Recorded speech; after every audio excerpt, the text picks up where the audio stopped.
அனைவருக்கும் வணக்கம். சற்று முன் வெளியான முக்கிய அறிவிப்பின்படி தமிழ்நாட்டில் இருக்கக்கூடிய பெண்கள் அனைவருமே ரொம்ப ரொம்ப எதிர்பார்த்து காத்துட்ருக்கக்கூடிய ஒரு முக்கியமான விஷயம் அப்படிங்கிறது மகளிர் உரிமை தொகை அப்படிங்கிறது தான். இப்போ இருக்கக்கூடிய பல பெண்களுடைய மனசில் இந்த ஒரு கேள்வி தான் ஓடுது. ஒவ்வொரு மாதம் அந்த 15ஆம் தேதி வந்த உடனே இந்த மாதமாச்சும் 2500 உயர்த்தி வழங்க மாட்டாங்களா, இப்போவாச்சும் வந்துடாதா அப்படின்னு சொல்லி எல்லாருமே யோசிச்சுட்டு தான் இருக்கும், எதிர்பார்த்துட்டு தான் இருக்கும்.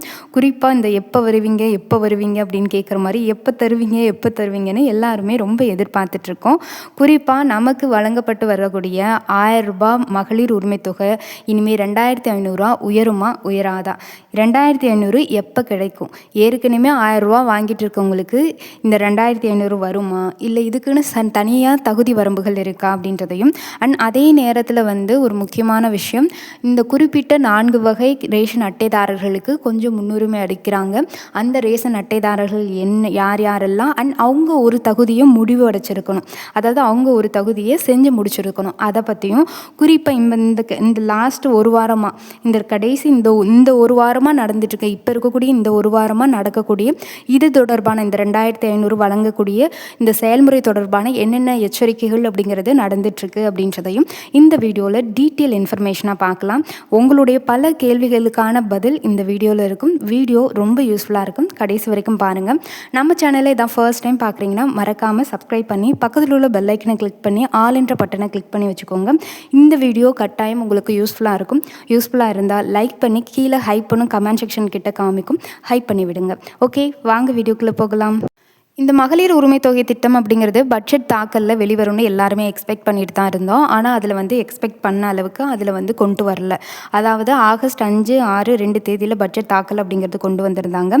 5ஆம் தேதி உங்களுக்கு பொது பட்ஜெட் தாக்கலும், 6ஆம் தேதி வேளாண் பட்ஜெட் தாக்கலும் நடைபெற்றுச்சு. இந்த தாக்கல் முடிச்சதுக்கப்புறம் அடுத்த நாள் ஆகஸ்ட் 6ஆம் தேதி செய்தியாளர்களை சந்திச்சப்ப நிர்மல் குமார் அமைச்சர் அவர்கள் சில விஷயங்கள் இந்த 2500 ரூபாய் தொடர்பாக சொல்லியிருக்காரு. அதை பற்றின முக்கியமான விஷயங்களும் இந்த வீடியோவில் இருக்குது. குறிப்பாக 60 வயசுக்கு மேலே இருக்கிறவங்களுக்கு 3000 ரூபாய் இதில் கொடுக்கப்படுமா அப்படின்றத அந்த தகவலும் இருக்குது. எந்தெந்த குடும்ப அட்டைகளுக்கு முன்னுரிமை அடிப்பாங்க அப்படின்ற மாதிரியான விஷயங்களும் அரசு தரப்பில் இப்போ இந்த 2500 எந்த நிலையில் இருக்குது அப்படின்றதையும் டீட்டெயிலாக அந்த வீடியோவில் பார்க்கலாம். வீடியோ மட்டும் கடைசி வரைக்கும் ஸ்கிப் பண்ணாமல் பாருங்கள். முதல்ல இந்த பட்ஜெட் தாக்கலுக்கு அப்புறம் தலைமைச் செயலகத்தில் நிர்மல் குமார் அப்படின்றவங்க செய்தியாளர்களை சந்திக்கிறப்ப என்ன மாதிரியான விஷயங்களை இந்த 2500 பற்றி சொன்னாங்க அப்படின்னு சொல்லி பார்த்தீங்கன்னா, தேர்தல் நேரத்தில் அறிவிக்கப்பட்ட 2500 மகளிர் உரிமை தொகை திட்டம், வேலை இல்லாத இளைஞர்களுக்கான 4000 ரூபாய் உதவித்தொகை, இது மாதிரி நீங்கள் உங்களோட தேர்தல் அறிக்கையில் சொல்லியிருந்தீங்க. ஆனால் இப்போ ஏன் இந்த பட்ஜெட் தாக்கலில் இதை பற்றின எந்த ஒரு விஷயமுமே இடம்பெறலை அப்படின்னு சொல்லி செய்தியாளர் கேட்டதுக்கு அவருடைய பதில் என்னவா இருந்தது அப்படின்னா, பெரும்பாலான திட்டங்கள் நிறைவேற்றப்பட்டுருச்சு, இன்னும் சில திட்டங்களை நிதி ஆதாரத்தை சரி செஞ்சதுக்கப்புறம் முதலமைச்சர் இதை கண்டிப்பாக செய்வார், தற்போதைய கடன் சுமையோடைய சூழ்நிலை காரணமாக சில முக்கியமான திட்டங்களை மட்டும் இப்போ நாங்கள் செயல்படுத்தியிருக்கோம், தேர்தல் வாக்குறுதிகளை நாங்கள் எந்த ஒரு காரணத்துக்காகவும் ஸ்கிப் பண்ண மாட்டோம், கட்டாயமாக எல்லா வாக்குறுதிகளையும் நிறைவேற்றுவோம் அப்படின்னு சொல்லி அவர் வாக்கு கொடுத்துருக்காரு. குறிப்பாக சொல்லணும் அப்படின்னா, இந்த 2500 ரூபாய்க்கான முன்னெச்சரிக்கை, இதுக்கான முக்கியமான பட்டியல் தயாரிப்பு, இது எல்லாமே இன்னும் பேக்ரவுண்டில் போயிட்டு தான் இருக்குது அப்படின்ற மாதிரியும் சொல்லியிருக்காரு. இதுவும் உண்மைதான். நிறைய இந்த 2500 ரூபாய் தொடர்பான தகுதியானவர்களை தேர்ந்தெடுக்கும் பணியில் இன்னும் அரசு பின்பக்கத்தில் செயல்பட்டு தான் இருக்குது. இது இன்னும் ஒரு சில மாதங்களில் மாதம் 2500 வருவதற்கான வாய்ப்புகள் அதிகமாகவே இருக்குது. பொதுவாக மக்கள்கிட்ட ஆகஸ்ட் 5ஆம் தேதிக்கு முன்னாடி வரைக்கும் 2500 ரூபாய் எப்படி இந்த மாதம் வந்துடும், சுதந்திர தினம் வருது, அதனால் கட்டாயம் எல்லாருக்கும் எல்லா பெண்களுக்கு அதிர்ச்சி கொடுக்குற மாதிரி முதலமைச்சர் விஜய் அவர்கள் இதை ஒரு ஜாக்பாட்டாக அறிவிப்பாக கொடுப்பாரு அப்படின்னு சொல்லி எக்ஸ்பெக்ட் பண்ணிட்டு இருந்தாங்க. ஆனால் அவங்களுடைய பட்ஜெட்டில் 1000 ரூபாய் மகளிர் உரிமை தொகை 2500 உயர்த்துவது தொடர்பான எந்த ஒரு அறிவிப்புமே சொல்லவே இல்லை. இது பெண்கள் மத்தியிலையும் சரி, இல்லை மக்கள் மத்தியிலையும் சரி ஒரு மிகப்பெரிய அதிர்ச்சியை ஏற்படுத்துச்சு அப்படின்னே சொல்லலாம். அப்படின்னா இந்த 2500 திட்டம் எந்த நிலையில் இப்போ இருக்குது அப்படின்னு பார்த்தீங்கன்னா, 2500 திட்டம் இப்போ வந்துருச்சான்னு கேட்டிங்கன்னா கிடையாது. ஆனால் அமலுக்கு வர்றதுக்கான முன்னெச்சரிக்கைகள் அப்படிங்கிறது இன்னுமே நடந்துட்டு தான் இருக்குது. குறிப்பா அந்த முன்னெச்சரிக்கை நடவடிக்கைகள்ல எத்தனை பெண்களுக்கு வழங்குறோம், மாதத்துக்கு எவ்வளோ நிதி தேவை, ஆண்டுக்கு எவ்வளோ நிதி இதுக்காகவே ஒதுக்கணும், ஏற்கனவே ரூ. 1000 வாங்கிட்டு இருக்காங்க. அந்த அனைவருக்குமே 2500 உயர்த்தப்படணுமா? இல்ல புதிய பயனாளிகள் சேர்க்கணுமே? அவங்களுக்கான நிதி ஒதுக்கீடு என்ன? இது பத்தின பல்வேறு கோணத்துல அரசு இன்னுமே இது எல்லாத்தையும் கணக்குல வச்சு தான் இப்பைக்குன்னு அதை அமுல்படுத்தாம இருக்கு. அதனால தற்போது இருக்கக்கூடிய நிதி ஆதாரத்தை வச்சு இப்ப இருக்கக்கூடிய ஒரு சில திட்டங்களை நிறைவேற்றிருக்காங்க. தற்போது 1000 மகளிர் உரிமை தொகை யாருக்கு கொடுத்துட்டு இருக்காங்கன்னா, நார்மலா எல்லா மகளிர்களுக்குமே, அதாவது தகுதியான குடும்ப தலைவிகளுக்கு இந்த 1000 ரூபாய் கொடுத்துட்டு தான் இருக்காங்க. இதுல ஒரு டவுட் வரும். இப்ப நிறைய பேர் புது கார்டு வாங்கிட்டு இப்போ கொஞ்சம் அப்ளை பண்றாங்க. அப்ளை பண்ணா எனக்கு இந்த 1000 ரூபாய் எனக்கு மாசம் மாசம் கிடைக்குமான்னு கேட்டிங்கன்னா, இப்பைக்குன்னு அதுக்கான வாய்ப்பு இல்லைங்க. ஏன்னா 2500 எப்போ உயர்த்தப்படுதோ அப்பதான் கொடுக்கறதுக்கான வாய்ப்பு இருக்கு. ஏன்னா இப்ப எல்லாமே இந்த 2500 உயர்த்தப்பட்ட தொகை யாருக்குன்னா கொடுக்கணும் அப்படின்னு சொல்லி அதுக்கான சில ஆலோசனைகள் தான் போயிட்டு இருக்கு. அதுக்கான பட்டியல் தயாரிப்பு தான் போயிட்டு இருக்கே தவிர்த்து புதுசா வரவங்கள 1000 ரூபாய் மாசம் மாசம் கொடுக்கறதுக்கு இணைக்கணும் அப்படின்ற அந்த முயற்சி அப்படிங்கிறது போகல. அதனால கொடுக்கறதுக்கான வாய்ப்பு கம்மின்னு தான் நான் சொல்லுவேன். அதே மாதிரி எனக்கு மாசம் மாசம் 1000 ரூபாய் வாங்கிட்டு இருக்கேன், அதனால எனக்கு எப்படியும் 2500 ரூபாய் வந்துருச்சு அப்படின்னா என் அக்கௌண்ட்ல அடுத்த மாசமும் ஏறிடுன்னு யாரும் அஜாக்கிரதையும் இருக்காதீங்க. ஏன்னா இதுக்கான தகுதி பட்டியல் இன்னுமே தயாரிச்சுட்டு தான் இருக்காங்க. அதனால தான் இந்த பட்ஜெட் தாக்கல்ல இதை பத்தின எந்த ஒரு அப்டேட்டும் கொடுக்காம இருந்ததுக்கான காரணம்ங்கிறது 2500 ரூபாய் போன ஆட்சியிலேயே நிறைய பேர் இறந்தவங்க பேருக்கு, அதாவது இறந்து போயிருக்காங்க, அவங்களுடைய ரேஷன் அட்டைக்கு மாசம் மாசம் 1000 ரூபாய் அப்படிங்கிறது அவங்களோட வங்கி கணக்குல வரவு வைக்கப்பட்டிருக்கு. இந்த மாதிரியான குளறுபடி ஒரே வீட்டில் 2 பெண்கள் வாங்கிருக்கிறது, அதுக்கப்புறம் பணபலம் படைச்சவங்க, அதுக்கப்புறம் காரு, இந்த மாதிரியான நிறைய வெஹிக்கிள்ஸ் வச்சுருக்கவங்களுக்கும், அரசு ஊழியர்களாக இருக்கிறவங்க, அங்கன்வாடியில் வேலை செய்கிறவங்க, கிளர்க்காக வேலை செய்கிறவங்க, பால்வாடி ஆயம்மாவாக இருக்கிறவங்க, இவங்க எல்லாருக்குமே இந்த 1000 ரூபாய் மகளிர் உரிமை தொகை கிடைச்சிருக்கு அப்படின்றத இப்போ அரசு கண்டுபிடிச்சிருக்காங்க. இதை எல்லாத்தையுமே சரி செஞ்சு யார் யார் தகுதி இல்லாதவங்களோ அவங்கள எல்லாரையும் நீக்கிட்டு தகுதியானவர்களை இணைக்கணும் அப்படின்ற காரணத்துக்காக தான் இந்த பட்டியல் இன்னும் ரெடி ஆகலை அப்படின்ற காரணத்துக்காகவும் இப்போ இந்த 2500 ரூபாய் நடைமுறைக்கு வரல. ஆனால் பிற்காலத்தில் இன்னும் ஒரு சில மாதங்களில் வர்றதுக்கான பாசிபிலிட்டிஸ் அதிகமாகவே இருக்குது. இப்போ தான் ஒரு முக்கியமான பகுதியை நான் உங்களுக்கு சொல்லணும். இந்த 2500 ரூபாய் வாங்குறதுக்கு என்ன தகுதி இருக்கணும் அப்படிங்கிறது ரொம்ப ரொம்ப முக்கியம். 21 வயசுலேருந்து 60 வயசுக்கு உள்ளே இருக்கணும் அப்படின்ற மாதிரி இப்போ இருக்கக்கூடிய ஆலோசனைப்படி இப்போ இருக்கக்கூடிய நடவடிக்கையில் சொல்லியிருக்காங்க. குறிப்பாக இந்த வயசுக்கு இடையில இருக்கவங்களுக்கு தான் இந்த உயர்த்தப்பட்ட 2500 ரூபாய் வழங்கப்படும் அப்படின்னு சொல்லியிருக்காங்க.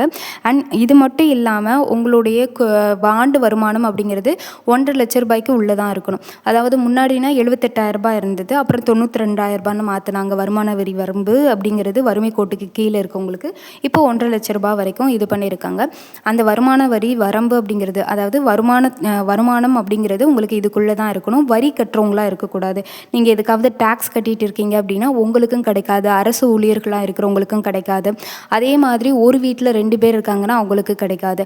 அதாவது ஒரு வீட்டில் ஒரு பையன் தான் இருக்காங்க, மாமியார் வாங்குறாங்க அப்படின்னா அந்த பையனோட மனைவி வாங்க முடியுமான்னு கேட்டிங்கன்னா அது வாங்க முடியறதுக்கான வாய்ப்புகள் குறைவு. ஏன்னா இப்போ ரேஷன் கார்டு புதுசாக அப்ளை பண்ணுறாங்க இல்லையா, அதிலே நிறைய நடவடிக்கைகள் கொண்டு வந்திருக்காங்க. ஒரு வீட்டில் ஒன்றா இருக்கிறாங்க, ஆனால் தனித்தனி ரேஷன் கார்டு வாங்குறாங்கன்னா அந்த மாதிரி ரேஷன் கார்டு கொடுக்கக்கூடாதுன்ற மாதிரி சொல்லியிருக்காங்க. இது சொல்லியிருக்காங்க, பட் இது நடைமுறையில் இருக்கான்னு எனக்கு தெரியல. ஆனால் இது நிறைய இடத்துல எனக்கு தெரிஞ்சவங்களுக்கே இது ரிஜெக்ட் ஆகிருக்கு. ஒரே ஃபேமிலியாக இருந்துட்டு தனி ரேஷன் கார்டு வாங்க போகிறேன் அப்படின்னு சொல்லி வாங்க போனாங்க அப்படின்னா அவங்க ஒரே பையனாக இருந்தாங்கன்னா அவங்க பேர் அப்படிங்கிறது அவங்களோட அப்பா பேருடைய, அதாவது அவங்களுடைய அப்பா அம்மா அவங்களுடைய தான் இருக்கணும், பெண்ணுடைய பேர் தான் அதில் சேர்த்துக்கணும் அப்படின்ற மாதிரி கொடுத்துருக்காங்க. அதே மாதிரி 60 வயசுக்கு மேலே இருக்கிறவங்கள இந்த மகளிர் உரிமை தொகை திட்டத்திலேருந்து நீக்கி மாதம் 3000 ரூபா கொடுக்கக்கூடிய முதியோர் உதவி தொகை திட்டத்துக்கு மாற்ற போகிறாங்க. அவங்களுக்குமே மாதம் 3000 ரூபா உடனே கிடச்சிருமான்னு கேட்டிங்கன்னா அதுவுமே கிடைக்காது. இப்போக்கின்னு அது எல்லாமே ஆலோசனையில் தான் இருக்குது. 3000 ரூபாயும் சரி, 2500 ரூபாயும் சரி. ஆனால் இதில் ஒரு விஷயம் கவனிக்கிறது என்னென்னா, 60 வயசுக்கு மேலே இருக்கிறவங்கள இப்போ கூட நீக்கலாம். அதாவது இப்போ மகளிர் உரிமை தொகையிலேருந்து நீக்கிட்டு முதியோர் உதவி தொகைக்கு மாற்றிடுவாங்க. முதியோர் உதவி தொகைக்கு ஏற்கனவே 1200 1000 ரூபாய் அந்த மாதிரி வாங்கிட்டு இருக்காங்க இல்லையா, அதை 1500 ரூபாயாக எக்ஸ்டெண்ட் பண்ணி இனிமேல் கொடுக்குறதா இப்போக்கின்னு தகவல் அடிப்படையில் வந்திருக்கு.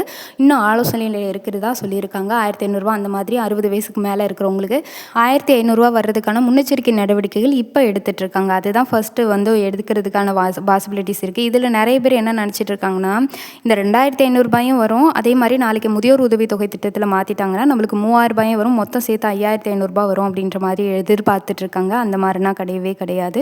ஏதாவது ஒரு திட்டத்தில் தான் உங்களுடைய பேர் அப்படிங்கிறது இருக்கும். அதே மாதிரி இந்த 4 கார்டுகளுக்கு முன்னுரிமை அளிக்கப்படுறது அப்படிங்கிறது உண்மையான்னு கேட்டிங்கன்னா கட்டாயம் ஆமா தான்.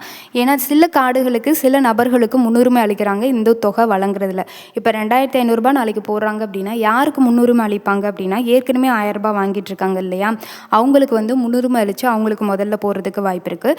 அதுக்கப்புறம் அடுத்த கட்டமாக இருக்கிறவங்கள பரிசீலிக்கப்பட்டு அதுக்கப்புறம் இந்த பட்டியலில் இணைக்கிறதுக்கும் வாய்ப்புகள் இருக்குது. அதே மாதிரி குறிப்பிட்ட வகை ரேஷன் அட்டைக்கு முன்னுரிமை அளிக்கிறாங்க. என்னென்ன அட்டை அப்படின்னு பார்த்தீங்கன்னா என்பிஹெச்ஹெச், பிஹெச்ஹெச், அதுக்கப்புறம் ஏஏஒய், அப்புறம் என்பிஹெச்ஹெச்எஸ் அப்படின்னு சொல்லக்கூடிய இந்த அட்டைகள். இந்த 4 அட்டைக்கு மெயின் கொடுத்துட்ருக்காங்க. இந்த 4 அட்டையில் 3 அட்டை மெயினாக இருக்குது. பிஹெச்ஹெச், என்பிஹெச்ஹெச், ஏஏஒய் வறுமை கோட்டுக்கு கீழே இருக்கிறவங்களுக்கான அட்டை இது. இவங்க எல்லாருக்குமே முன்னுரிமை அளிக்கப்பட்டு வேகமாகவே அவங்களுக்கு வந்து மாதம் மாதம் வந்து 2500 வர்றதுக்கான பாசிபிலிட்டிஸ் இருக்குன்னு அரசு வட்டாரங்களில் பேசப்படுது. அதே மாதிரி மகளிர் உரிமை தொகை மாதம் மாதம் வாங்குறதுக்கு ஒரு முறையை கட்டாயமாக்கியிருக்கு. அதுதான் இகேஒய்சி அப்படிங்கிறது. அந்த இகேஒய்சி அப்படிங்கிறத நீங்கள் முடிச்சிருந்தீங்க அப்படின்னா தான் உங்களுக்கு மாதம் மாதம் 2500 வரும். இப்போ எல்லா இடங்களுமே அதை கம்பல்சரி ஆக்கியிருக்காங்க. ஏன் தமிழ்நாட்டு மட்டும் கிடையாது, இந்தியா முழுக்கவுமே இகேஒய்சி அப்படிங்கிறது இப்போ பரவலாக போயிட்டுருக்கு. பரபரப்பான ஒரு விஷயம் அப்படிங்கிறது. இது வந்து தமிழ்நாட்டில் இருக்கக்கூடியவங்களுடைய மொத்த ரேஷன் கடைகள் எத்தனை இருக்குது, ரேஷன் அட்டை என்ன இருக்குது, எவ்வளோ பேர் இது மூலிமா பயனடைகிறாங்க, சரியான பொருள் தான் எல்லா நபருக்கும் போயிட்டுருக்கா அப்படின்றத தெரிஞ்சுக்கிறதுக்காக பண்ணக்கூடியது. அண்ட் குறிப்பாக இதுக்கு அடுத்த வீடியோவில் நான் வந்து இந்த ரேஷன் அட்டை, ஆதார் அட்டை, கேஸு, வங்கி கணக்கு இது எல்லாத்துலேயுமே இன்னொரு சில அப்டேட் அப்படிங்கிறது மத்திய அரசு கொண்டு வந்திருக்கு. அதை பற்றின டீட்டெயிலை அடுத்த வீடியோவில் பார்க்கலாம். இந்த வீடியோ உங்களுக்கு பயனுள்ளதாக இருந்தால் மறக்காமல் லைக் பண்ணுங்கள். அண்ட் 2500 போட்ட உடனே யார் யார் தகுதியானவங்க, இதுக்கான நடவடிக்கை எப்போ வரும், அரசாணை எப்போ வரும் அப்படின்னு அறிவிக்கை வந்த உடனே இதை பற்றின அப்டேட் எல்லாம் உங்களுக்கு நான் கொடுக்குறேன். சேனலை மட்டும் ஃபாலோ பண்ணிக்கோங்க. நன்றி.